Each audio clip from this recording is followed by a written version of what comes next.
Hi, everyone. Thanks again for checking in with me here. I can't believe it's been 15 years in this industry. Just, it's a mind blow. But I love this opportunity to share with you my lessons I've learned along the way. This one today is another one near and dear to my heart. And it is really about prioritizing your values and what are your values and what do you need in your life to be happy. So, I learned this one the hard way too. And I had some rough patches where this career almost took over my life and my livelihood and really, could have negatively affected a lot of things if I wasn't able to get a grip on it. But what I came up with was my non-negotiables and what are my non-negotiables in my life that I needed to have.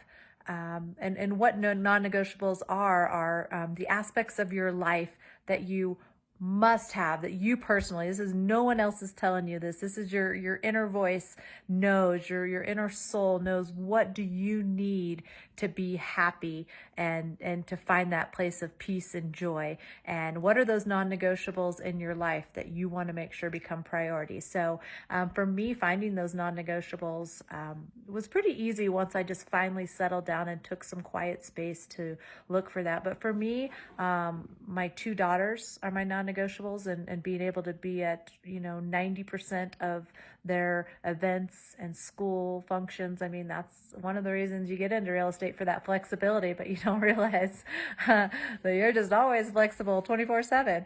The other thing was my inner peace through my workouts and my meditation. So I knew that I needed that on a daily basis. My other non-negotiables is always growing and being challenged. I just thrive on that, and I need that to feel like I'm showing up in the world the way I was supposed to be put on this earth to show up. And the other couple things to me are dinner time and being home for dinner 90% of the time. I grew up in Oklahoma. My parents still live in the same house that I grew up in, and we had dinner every single night at the dinner table as a family. And so that dinner time is a deep root within me. And so being home for dinner is very important. So that's a non-negotiable for me. And then also just having some weekends free. In this business, you can have all your weekends taken by clients, but I was able to build a team when I realized that was a non-negotiable, and we take on-call weekends and share that weekend responsibility in those evenings, so we can all have some evenings with our families and our friends and our loved ones. So not only are we fulfilling our needs and our soul, we're also able to be rested and recovered and all in when we're working with our clients as well. So find those values, what's important to you, prioritize them, and let me know, what are your non-negotiables?